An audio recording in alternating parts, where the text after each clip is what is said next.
All right, folks, welcome back to 7.4 dot product. Now we're going to go ahead and finish up example number 7, where we're looking at how to find the component form or the component of one vector that is in the same direction as another vector. So for part A, we looked at finding the part of B that is in the same direction as C. But in part B, we're looking for something different. We're looking for the part of C that is in the direction of vector B. Okay, so we're sort of looking at the opposite. So let's go ahead and plug things into our formula. So the component of C in the direction of B is going to be C dot B over the magnitude of B. So let's plug in our numbers. I have -1 times 3 plus 5 times 4 over the magnitude of B, which is going to be 3 squared plus 4 squared. And this is going to give us 17 in the numerator and 5 in the denominator, which is about 3.4. And so if we take a look at a diagram for what this means, I've got my x-axis, I've got my y-axis. I'm going to do B in the blue again, so about 3, 4. And I'm going to do C in the purple, so -1, 5. And what I'm looking for is the part of the purple that is in the direction of the blue. And so if I drop this perpendicular, this section is going to be 3.4 in length. Okay, so that's how you find components of vectors that are in the same direction as another vector. Before we leave example 7, I want us to take a look at one last component form. So the component of C on C. Now, if we think about a diagram, okay, I'm going to go ahead and start with a diagram here. So I've got x-axis, I've got y-axis, and we're going to only draw the purple one this time because I want the component of C that is in the same direction as C. Okay, so there's my vector C. I guess I could put vector B on there just in case. Okay, but this time I'm not looking at what part of C is in the direction of B. I want to know what part of C is in the direction of C, and the answer would be all of it. All of vector C is in the direction of vector C. But how do we show this maybe a little bit more computationally? Well, let's use our formula. I know that the component of C in the direction of C is going to be C dot C over the magnitude of, not A, the magnitude of C. Now, if I go back to some of my properties, I noticed that C dot C is the same as the magnitude of C squared. And I'm dividing that by the magnitude of C. And so when we simplify this, magnitude of C squared divided by magnitude of C, we get magnitude of C. And so this is another way of saying that the component of C in the direction of C is the whole vector, or all of that purple one.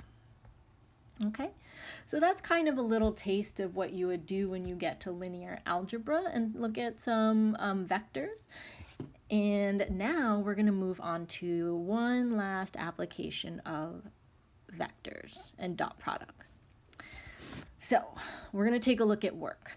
All right, the work W done by a constant force A as its point of application moves along a vector is this. Work equals A dot B. All right, so we use the dot product to help us find work. So let's take a look at this example right here. So the magnitude and direction of a constant force are given by A equals 2I plus 5J. And now we could write that as 2, 5 in the pointy brackets. That would mean the same thing. Find the work done if the point of application of the force moves from the origin to the point 4, 1.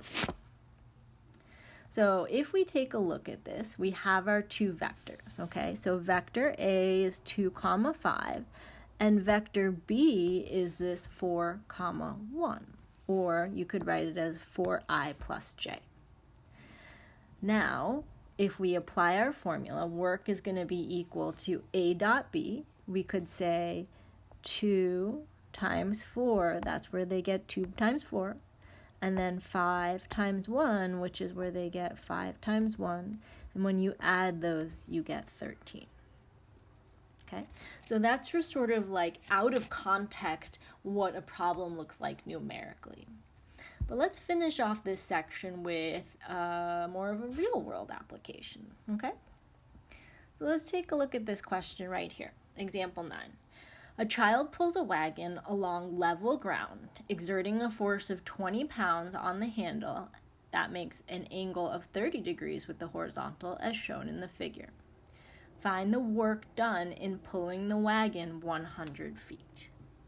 So what I'm going to do is I'm going to go ahead and draw a separate diagram off to the side, and we're going to use that to label, okay? So we've got a single point, all right? We know that the wagon is being pulled horizontally because it's level ground. And in fact, we can say that it gets pulled 100 feet. Now, if I think about that in terms of a vector, I could say that, let's not use an arrow. If I want to think about that as a vector, I can say maybe that vector B equals 100 in the horizontal and 0 in the vertical. Okay, what about the force applied to the handle? So that would be like this. Okay, now I know that that force is being applied and the angle is 30 degrees and the magnitude of this is 20, okay? And so what we want to find here is what is the work applied. So I'm going to need to do, like I did in the last problem, work equals A dot B. But we have vector B, but we don't actually have all of vector A. So what we need to do is turn A into component form, all right?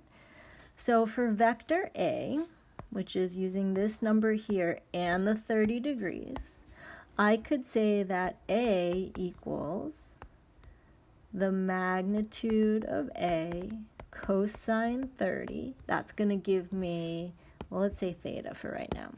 Cosine theta and magnitude of A sine theta. And that's going to give me my horizontal component and my vertical component. And I think in the last video I talk about where the cosine and sine come from, if you have a question on that, okay?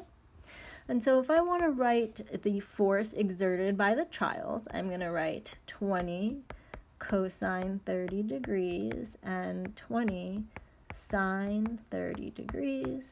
And I'm going to go ahead and use my trig values. So 20 times root 3 over 2, 20 times 1/2.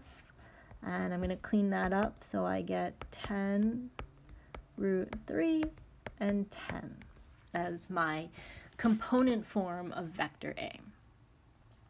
Now I can use this vector and this vector in this problem. So I get 10 root 3 comma 10 for the first one, dot 100 comma 10 for the second. And so dot product says I take the first one times B1 plus A2 times B2. And in this case, this one goes to 0, and that's okay. That happens sometimes. And then I'm left with 1,000 root 3. And the units for this is going to be foot-pounds. Okay, so that is the work exerted, or the work done in pulling the wagon 100 feet. All right, folks, so that's going to wrap up section 7.4. Again, this is more of a tasting for what you're going to experience when you get to linear algebra or maybe physics, depending on what your path is. And we will, if you have any questions, make sure to check in with me. I'm happy to help you out, and I will see you soon.